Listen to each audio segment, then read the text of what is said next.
आप सहन नहीं कर सकते हो। आप सीधे नहीं खड़े रह सकते हो अगर आपको पैंक्रेटाइटिस वाला दर्द है तो। आप मुड़ जाओगे, आपको हॉस्पिटल जाना ही पड़ेगा। 2 साल की छोटी बच्ची थी। मैंने कहा यार मुझे तो समझ में आ रहा है, मैं उस समय 25-26 का होऊँगा कि मुझे ये बीमारी है। बट ये 2 साल की बच्ची को क्या समझ में आएगा कि इसको क्या प्रॉब्लम है? कई बार ऐसा हुआ कि मैं शायद अब मतलब वापस नहीं आऊँगा, यहीं पे मर जाऊँगा। तो मुझे लगा लाइफ शायद इतनी सी है, शादी भी नहीं हुई है। मैंने छोले-भटूरे छोड़ दिए थे इस चक्कर में कि तबीयत ख़राब है, नहीं खा सकते। तो वीर जी ने मुझसे पूछा तुम्हें क्या खाना है? ये बताओ। जब 17-18 दिन हो गए। मैंने कहा वीर जी मुझे छोले-भटूरे खाने हैं। तो मैंने पिछले 15 साल में एक ही बार खाए, वो पड़ाव में ही खाए।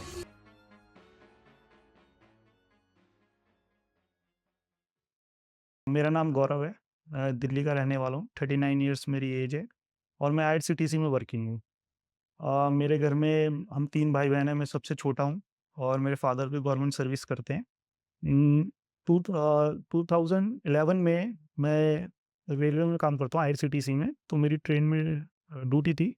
तो मेरे पेट में बहुत दर्द हुआ जब हमने इलाहाबाद स्टेशन क्रॉस किया और तो वहाँ पे ट्रेन में डॉक्टर थे, उन्होंने भी देखा और दर्द बर्दाश्त नहीं हो रहा था, वॉमिटिंग बहुत ज़्यादा हो रही थी।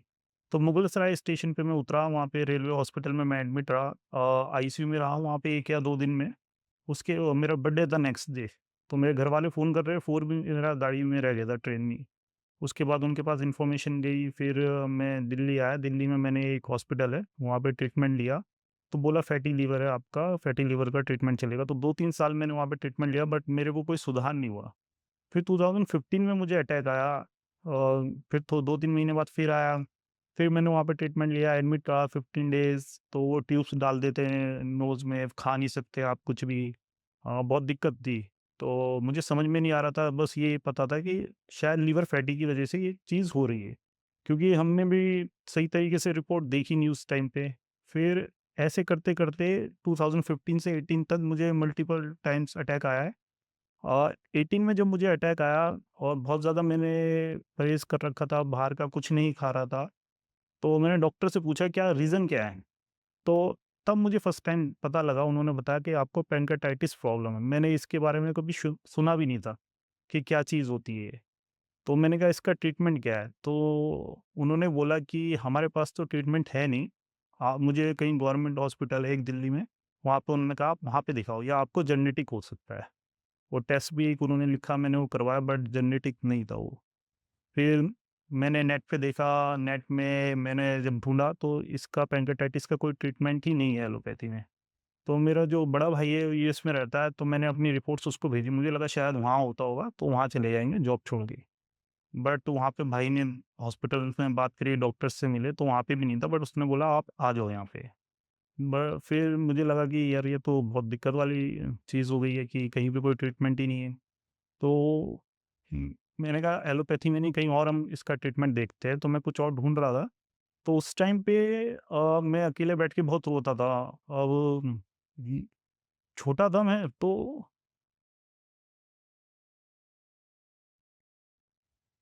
छोटा था घर में तो सॉरी थोड़ा-सा वो हो गया, फ्लैशबैक में चला गया मैं।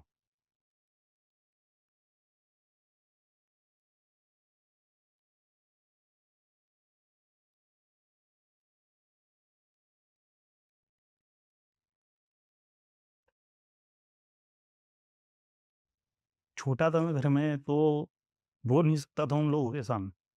तो बहुत टफ सिचुएशन थी मेरे लिए कि किसी को बता नहीं सकते क्या करना है। बट उस टाइम पे फिर मेरी गर्लफ्रेंड थी। मैंने उसको बोला तुम कहीं और शादी करो क्योंकि इस चीज़ में मैं किसी और की लाइफ को अपने साथ में खराब नहीं कर सकता था। बट उसने कहा नहीं, अगर मैं होती तो मैं भी तुम्हारा साथ देती। तो फिर उन्होंने पड़ाव हॉस्पिटल ढूँढा वीर जी के बारे में उन्होंने पता किया क्योंकि मैं आयुर्वेद पे ट्रस्ट नहीं करता था उस टाइम पे बिल्कुल भी।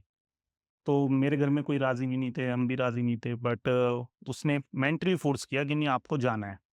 अब फिर मैंने फ़ोन किया, जैसे मैं वीडियो इस समय बना रहा हूँ, ऐसी मैंने भी किसी की वीडियो देखी थी, तो 2 लोगों को मैंने फ़ोन किया। मेरी एक बच्ची से बात हुई थी, आगरा की रहने वाली थी, तो उसने मुझे बोला आप भैया आप वहाँ पे चले जाओ, आप ठीक हो जाओगे। और फिर मैं चला गया वहाँ पे, जब हम पड़ाव जा रहे थे, तो वहाँ पे एक सड़क होती थी, टूटी-फूटी सड़क थी, तो मैंने कहा यार कहाँ पे मैं यहाँ पे आ रहा हूँ, यहाँ पे कोई ट्रीटमेंट होता होगा, नहीं होता होगा, कहीं शायद मैंने गलत फ़ैसला तो नहीं ले लिया। बट वहाँ पे ट्रीटमेंट सेंटर के अंदर जाने के बाद में मेरी लाइफ को आयुर्वेद की तरफ से देखने का पूरा नज़रिया चेंज हुआ। मुझे पता लगा ये बीमारी, पहले मुझे ऐसा लगता था सिर्फ़ मुझे है, क्योंकि आस-पास किसी को भी नहीं दिखती थी। और किसी को अगर हम बताते कि भी थे कि पैंक्रेटाइटिस की प्रॉब्लम है, तो वो सोचता था कि खाली पेट में दर्द है, कोई ऐसी कोई प्रॉब्लम नहीं है। बट जब मैं वहाँ गया, मैंने देखा 2 साल की बच्ची से लेके एक 60 साल के सीनियर सिटीज़न तक को ये प्रॉब्लम है और सब ट्रीटमेंट ले रहे हैं। और इस बीमारी के बारे में मैं जो चीज़ें नहीं जानता था, वहाँ जाके मैंने वो देखी कि ये बीमारी क्यों होती है, क्या कारण है, किस वजह से हो रही हैं। बहुत मतलब, और लाइफ़ को हमें कैसे जीना है, और मतलब हम भी लाइफ़ को अच्छे से जी सकते हैं। ऐसा नहीं है कि इसके मतलब ये बीमारी हो गई, ज़िंदगी ख़त्म हो गई, ऐसा नहीं है। बहुत होप मिली मुझे वहाँ पे जाके, वैद जी से मिला, तो वैद जी ने बहुत अच्छे से मतलब इस बीमारी के बारे में मुझे बताया, और जो क्वेश्चन मेरे थे सबको उन्होंने अच्छे से समझे और समझाया, और कभी भी कुछ चीज़ होती थी तो अच्छे से गाइड करते थे। पहला इंप्रेशन ये था कि मैंने वहाँ पे देखा कि मुझसे पहले जो पेशेंट एडमिट हो रखे हैं, खुश हैं वो लोग, कि जिनको 10 हो गए या 10 दिन हो गए, 15 दिन हो गए, और मैं खुश नहीं था। मुझे ऐसा लग रहा था यार क्या प्रॉब्लम हो गई, और सबसे पहले मैंने देखा कि मुझे नहीं ये बीमारी और लोगों को भी है, कि मैं दुनिया में अकेला पेशेंट नहीं हूँ जिसको ये प्रॉब्लम है। और सबसे बड़ी हैरानी की बात ये थी कि एक 2 साल की छोटी बच्ची थी। मैंने यार मुझे तो समझ में आ रहा है, मैं उस समय 25-26 का होऊँगा, कि मुझे ये बीमारी है। बट ये 2 साल की बच्ची को क्या समझ में आएगा कि इसको क्या प्रॉब्लम है? जब ये इस बीमारी से लड़ सकती है, तो मैं क्यों नहीं कर सकता हूँ? फिर वैद जी से बात करी, उन्होंने बहुत पॉज़िटिविटी भरी मेरे अंदर कि ये ठीक हो सकती है। आपको उन्होंने श्योरिटी दी कि या तो ये प्रॉब्लम जो है हम उससे आगे नहीं बढ़ने देंगे, बट आपको जैसा आयुर्वेदा का जो स्टाइल है, लाइफ़स्टाइल, उस तरीके से रहना होगा, या फिर ठीक हो सकते हो। तो जब सामने, क्योंकि मेरे को एलोपैथी में किसी ने ये नहीं बोला था कि आप ठीक हो सकते हो। मुझे ये ठीक होने वाला वर्ड ही मैंने पहली बार वहाँ पे जाके सुना। तो उसी हिसाब से फिर उन्होंने ट्रीटमेंट किया है। 21 डेज़ जो मैं वहाँ पे रहा हूँ, अपनी मदर के साथ में रहा था मैं। वहाँ पे मेरे क्या खाना है, कैसे खाना है, क्या रहना है, बहुत मेरे और मेरी हेल्थ में बहुत वीक हो गया था, हेल्थ में भी फ़र्क पड़ा। मैंने दिल्ली के रहने वाले हम तो फूडी तो होते ही हैं, बट मैंने छोले-भटूरे छोड़ दिए थे इस चक्कर में कि तबीयत ख़राब है, नहीं खा सकते। तो वीर जी ने मुझसे पूछा, तुम्हें क्या खाना है, ये बताओ? जब 17-18 दिन हो गए। मैंने कहा, वीर जी मुझे छोले-भटूरे खाने हैं। तो मैंने पिछले 15 साल में एक ही बार खाए, वो पड़ाव में ही खाए। तो बहुत चीज़ें मैं उनसे सीखा। फिर वहाँ से मैं आने के बाद में मेरा एक ऐसा केस था जिसकी पैंक्रेटाइटिस मेरे को जो था वो रिवर्स हो गया था। मतलब 100% ठीक हो गई थी। टेस्ट होते मैंने करवाए वो, तो ठीक हो गया था। तो मुझे लगा इसमें कि एकदम ठीक हो चुके हैं, कोई प्रॉब्लम है नहीं। अ, पर ये होता है कि लिमिटेशन एंड बाउंडेशन होती है कुछ। तो उसके बाद में मेरी एक बार तबीयत खराब हुई है, वो मेरी वज़ह से हुई थी, क्योंकि मैं वो लिमिटेशंस क्रॉस कर गया था, एक नॉर्मल तरीके से रहने लग गया था। फिर ये मुझे वहाँ पे, फिर जब मैं दोबारा मेरी तबीयत ख़राब हुई, मैं उसमें कि दोबारा क्यों हो गई, तो उन्होंने यही बताया कि आपकी तबीयत दोबारा इसलिए ख़राब हुई है कि जो लाइफ़स्टाइल हमने आयुर्वेदा का आपको सिखाया था, आपने वो भूल के दूसरी तरफ आप दोबारा चले गए। तो उसके बाद दोबारा से मेरा ट्रीटमेंट स्टार्ट हुआ, और अब मैं बहुत बेटर फ़ील करता हूँ, कोई मेरे को प्रॉब्लम नहीं है, और मैं हर 6 मंथ के बाद में अपना टेस्ट करवाता हूँ। किसी तरीके का कोई इश्यू है नहीं मेरी लाइफ़ में इस समय। और मैंने मैरिज भी करी, ठीक है? उस टाइम पे मैं सोच रहा था शादी नहीं करूँगा, बट अब मैंने मैरिज भी करी है, और मैं जैसे इस बीमारी में क्या होता है, आप बाहर कहीं नहीं घूमने जा सकते हो, क्योंकि खाओगे क्या? और बट अब सब कुछ कर सकता हूँ मैं, कुछ किसी तरीके की दिक्कत नहीं, बट थोड़ी लिमिटेशन है लाइफ में, उसके साथ में मैं लाइफ को जी रहा हूँ, अच्छे से जी रहा हूँ। नहीं तो पहले मुझे ऐसा लगता था नहीं जी पाएँगे, जैसे घर वालों को नहीं बताते थे ये चीज़ क्या है, रो रहे हैं, अकेले में बैठे हुए हैं। मैं मेंट आप फिज़िकली तो वीक हो रहे हो, आप मेंटली भी वीक होते हो इस बीमारी में। बट मैं आयुर्वेदा स्टाइल से या पड़ाव की हेल्प से मैं उस फ़ेज़ से निकल के आया हूँ, और आज मैं लाइफ को बहुत अच्छे से एन्जॉय कर रहा हूँ। मैं हर चीज़ को एन्जॉय करता हूँ। जीने का तरीका मेरे को वहाँ से आया है। उनके लिए मैं क्या बोलूँगा, क्योंकि मैं घर में सबसे छोटा हूँ, तो परेशान थे वो सब लोग, पर वो मुझे दिखाते नहीं थे, ठीक हो जाएगा, कोई दिक्कत नहीं है। उनको भी ट्रस्ट नहीं था आयुर्वेद पे। तो ये सब हमारे घर में था कि जब एलोपैथी में नहीं हो रहा, क्योंकि बहुत अच्छे-अच्छे हॉस्पिटल में मैं एडमिट हुआ हूँ, और मुझे नर्सेस बहुत अच्छी मिली हैं, जिन्होंने बहुत ख़्याल रखा है। बट ये था कि वो लोग बोलते नहीं थे मेरे सामने, पर मुझे पता था कि वो परेशान हो रखे हैं, क्योंकि मैं पेट दर्द हो रहा है, कुछ खा रहा नहीं हूँ, या मैं हॉस्पिटल में एडमिट हूँ, ट्यूब्स लगी हुई है नाक में। तो वो दिखाते नहीं थे, बट पता लगता था मुझे, हाँ, ये बाहर निकल गए, मेरे सामने नहीं, पीछे से ये भी परेशान होंगे, रो रहे होंगे, डिस्टर्ब होंगे। तो लाइफ तो, क्योंकि ये जो बीमारी है ना, इसमें पेशेंट के साथ-साथ उसकी पूरी फैमिली परेशान होती है। क्योंकि कोई सॉल्यूशन नज़र नहीं, आपको जिस चीज़ का सॉल्यूशन ही नज़र नहीं आएगा तो उसमें तो परेशान होंगे। बट स्ट्रॉन्ग बनने के लिए वो शो नहीं करते थे इस चीज़ को। प्रोफ़ेशनल लाइफ़ में ये असर हुआ था कि मैं जब भी एडमिट हुआ, मैं 6-6 मंथ ऑफ़िस नहीं जा पा रहा हूँ। और सामने वाले को ये लगता था कि पेट दर्द है, पेट दर्द के लिए ये सिर्फ़ छुट्टी कर रहा है। क्योंकि उनको पता ही नहीं है असल में इस पैंक्रेटाइटिस की प्रॉब्लम के बारे में अवेयरनेस ही नहीं है। आज भी हम किसी को जाके बोलेंगे पता नहीं है कि क्या प्रॉब्लम है, वो सोचते हैं नॉर्मल पेट दर्द है या पैनक्रियास का काम होता है, जो वो ये मतलब पता नहीं है लोगों को। तो सबसे बड़ी प्रॉब्लम ये है कि हमें, और जब सब बीमारियों का ये एक, मेरे ख्याल से पैंक्रेटाइटिस की प्रॉब्लम ना स्लो पॉइज़न जैसा है। ये धीरे-धीरे आपकी लाइफ़ को खत्म करता है। ये ऐसा कोविड की तरह नहीं है जो एकदम से खत्म कर देगा, या कैंसर की तरह नहीं है, धीरे-धीरे का। तो लोग इसके लिए अवेयर नहीं है। जबकि गवर्नमेंट को या इसको अवेयरनेस होनी चाहिए, और ये धीरे-धीरे बहुत पहले, क्योंकि मेरे को आज से 10 या 15 साल पहले बिल्कुल भी नहीं पता था। बट अभी मैं रिसेंटली देख रहा हूँ अपने आस-पास कोई ना कोई पेशेंट मुझे मिल ही जा रहा है जिसको पैंक्रेटाइटिस प्रॉब्लम है। पड़ाव का रूटीन ये था कि हम सुबह उठते थे, सुबह उठते के साथ मेडिसिन लेनी है हमें, पानी पीना है, वो चीज़ मैं पहले नहीं करता था। सुबह उठ के हम जल्दी नहीं उठते थे, पानी नहीं पीते थे।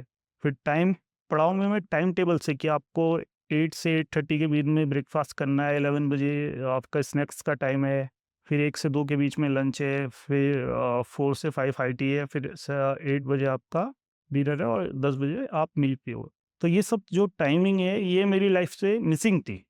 तो ये जो वहाँ पे जाके मैं टाइमिंग वाला सीखा हूँ कि कितना खाना है, कब खाना है और किस क्वांटिटी में खाना है। तो ये सब चीज़ें और वही चीज़ मैंने घर पे आने के बाद में फ़ॉलो करी है कि हमें इस तरीके से खाना है। पहले हमें पता नहीं था कि एल्युमिनियम के बर्तन में नहीं खाना होता है, या दोबारा खाना गरम, मैं कभी भी दोबारा खाना गरम करके नहीं खाता हूँ।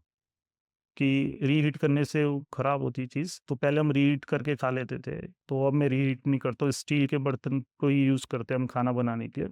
बहुत चीज़ें मुझे वहाँ जाके पता लगी, सुबह उठ के मैं पानी ज़रूर पीता हूँ, पहले नहीं पीता था, जो वो सबको ही पीना चाहिए, चाहे प्रॉब्लम हो या नहीं हो।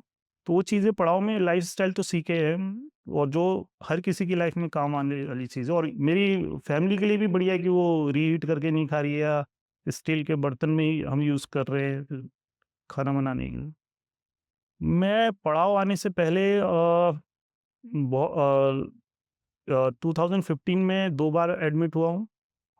एक बार 2011 में एडमिट हुआ था, और 2016, 17, 18 में भी मैं हर ईयर एडमिट हुआ हूँ। 18 के बाद में मैं फिर पड़ाव में गया था, उसके बाद में सिर्फ़ एक ही बार मेरी तबीयत ख़राब हुई थी, वो भी मेरा फ़ॉल्ट था कि मैंने थोड़ा लाइफ़स्टाइल छोड़ दिया था, कि मुझे लगा कि अब ठीक हो गया, क्योंकि रिपोर्ट सब कुछ अच्छा ही आया था, रिवर्स हो गई थी, बट वो मेरी गलती थी। पड़ाव के ट्रीटमेंट में सबसे बड़ी क्वालिटी है कि पड़ाव की जो टीम है, पड़ाव फैमिली है। आप कभी भी वेद जी हो या शिखा मैम हो या पड़ाव की किसी भी एम्प्लॉयी से कांटेक्ट करोगे तो वो आपको जवाब देंगे। आपको कोई प्रॉब्लम है या कोई हेल्थ का इश्यू है, ऐसा नहीं है कि अपॉइंटमेंट ही लेना है तभी वो आपको देखेंगे। आप रिपोर्ट भी भेज दोगे तब भी वो आपको देखेंगे। वो देखेंगे कि कितना, मतलब क्या प्रॉब्लम है, क्या चीज़ है, उनको लगेगा ज़्यादा चीज़ है तो कॉल करेंगे, आपको समझाएँगे। ये आपको हॉस्पिटल में आपने दिखा दिया, आ गए, आप अपॉइंटमेंट लोगे तो दिखाएँगे, पर ऐसा नहीं है पड़ाव में। पड़ाव में आप कभी भी कॉन्टैक्ट कर सकते हो। मेरे घर में कोविड के टाइम पे जब दुनिया में इतना आपको पता ही है, तो हम, मेरी पूरी फैमिली को कोविड हो गया था। तो मैंने वेद जी से ही कॉन्टैक्ट किया था उस टाइम पे, तो उन्होंने हमें कुछ मेडिसिन बताई और ट्रीटमेंट उन्होंने वहीं से दिया, दूर से, और मेरी पूरी फैमिली ने वही ट्रीटमेंट लिया हमने, तो ठीक हो गए थे। पड़ाव एक फैमिली है, आप अगर एक बार उससे जुड़ जाते हो तो ये लाइफ टाइम का रिश्ता है, चाहे प्रॉब्लम हो या ना हो, वो हमेशा साथ रहता है। जो पैंक्रेटाइटिस का पेन होता है वो डिस्क्राइब वर्ड्स में नहीं कर सकते। एक नॉर्मल पेन, किसी को होता है पेट दर्द, वो पता लग जाएगा उसको, और जिसको पैंक्रेटाइटिस वाला है वो दोनों में फ़र्क कर सकता है। वो आप सहन नहीं कर सकते हो। आप सीधे नहीं खड़े रह सकते हो अगर आपको पैंक्रेटाइटिस वाला दर्द है तो। आप मुड़ जाओगे, आपको हॉस्पिटल जाना ही पड़ेगा। आपसे बर्दाश्त नहीं होगा, आपको लगेगा कि मतलब बस अब खेल खत्म है, मतलब इसके आगे कुछ है नहीं, अगर नहीं पहुँचे तो टाइम से। वो बर्दाश्त हो ही नहीं, मतलब मैं आपको वर्ड्स में बता ही नहीं सकता हूँ कि पैंक्रेटाइटिस वाला दर्द कैसा होता है। वो जब होना नहीं चाहिए, पर जब वो होता है तो पता लग जाता है एक पेशेंट को कि मेरे को पैंक्रेटाइटिस वाला अटैक आया है या दर्द हुआ।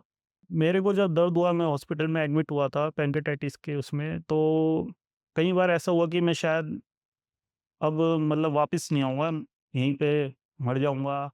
तो मुझे लगा लाइफ़ शायद इतनी सी है, शादी भी नहीं हुई है, तो ठीक है, कोई दिक्कत नहीं है, अब क्या कर सकते हैं। बट मैं सोचता था कि घरवालों के ऊपर क्या बीतेगी, मतलब बहुत टफ़ टाइम था वो।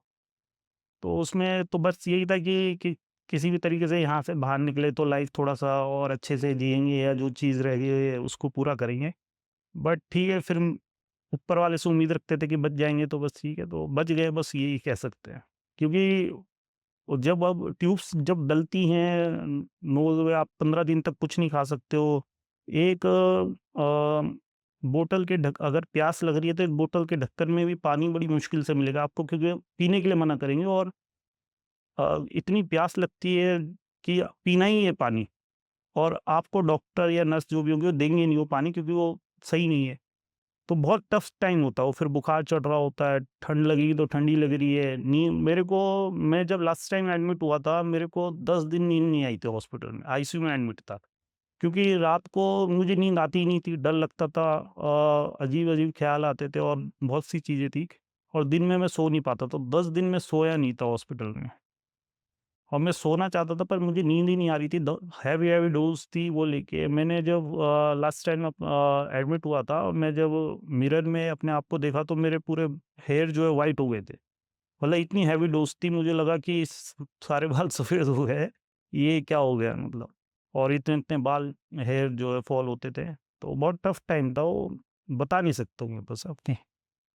पैनक्रेटाइटिस के ट्रीटमेंट के लिए मैं सबको यही कहना चाहूँगा, सबसे पहले आप अपना लाइफ़स्टाइल बदलो। और आपने एक चीज़ को आज़मा लिया है, आपने एलोपैथी को आज़मा लिया, तो आप दूसरी तरफ जाओ। हर कोई एक ही काम करता है कि अगर हमें यहाँ पे किसी चीज़ का सॉल्यूशन नहीं मिल रहा, तो हम सॉल्यूशन तलाश से। तो आप कहीं पे भी भटकोगे, आपको एंड में आयुर्वेद में ही आना पड़ेगा। और पड़ाव में मैं तो पर्सनल, मैंने अपना ऐसा नहीं है कि मैंने अगर पर्सनल फ़ील नहीं किया होता कि कहीं पे भी जाओगे आपको ये मेरे साथ के बहुत कलीग्स थे जो मतलब जो एडमिट थे मेरे साथ में, मेरे फ्रेंड बने हैं वो बहुत जगह से धक्के खा के यही पड़ाव में आए थे, और आज सब हैपीली रह रहे हैं, कोई किसी को कोई प्रॉब्लम है नहीं। पड़ाव के लिए मैं यही बोलना चाहूँगा, पड़ाव ने मेरी लाइफ़ जो है चेंज कर दी है। मैं जीने की उम्मीद छोड़ चुका था, उन्होंने मुझे जीने की उम्मीद दी है, और मैं अच्छे से अपनी लाइफ़ एन्जॉय कर रहा हूँ। मैं रोज़ उठता हूँ, मैं वो हर चीज़ करता हूँ, थोड़ी-सी लिमिटेशन होती है, जो मैं करना चाहता हूँ। पहले मैं वो सोचता था कि वो सब खत्म हो गया, बट वो सब कुछ हुआ है। और वो सिर्फ़ पड़ाव के कारण है, और मेरी जो लाइफ़ में आपके सामने बैठ के जो बात कर रहा हूँ, ये सिर्फ़ पड़ाव की टीम के कारण है और वेद जी के कारण है। अगर वेद जी मुझे नहीं मिले होते, तो शायद मैं आज यहाँ पे नहीं बैठा होता। जो मैं बैठा हूँ, अपनी फैमिली के साथ में बैठा हूँ, इंडिया में बैठा हूँ, अपने परिवार के साथ, वो सिर्फ़ वेद जी के वजह से। और मैं दिल्ली में, मैम आती है, मैं दिल्ली में उनको भी दिखाता हूँ 6 मंथ में। तो कुछ भी दिक्कत होती है, तो हमेशा पड़ाव की टीम अवेलेबल होती है। तो मैं अपनी तरफ से, अपनी पूरी फैमिली की तरफ से पड़ाव को थैंक यू कहना चाहता हूँ।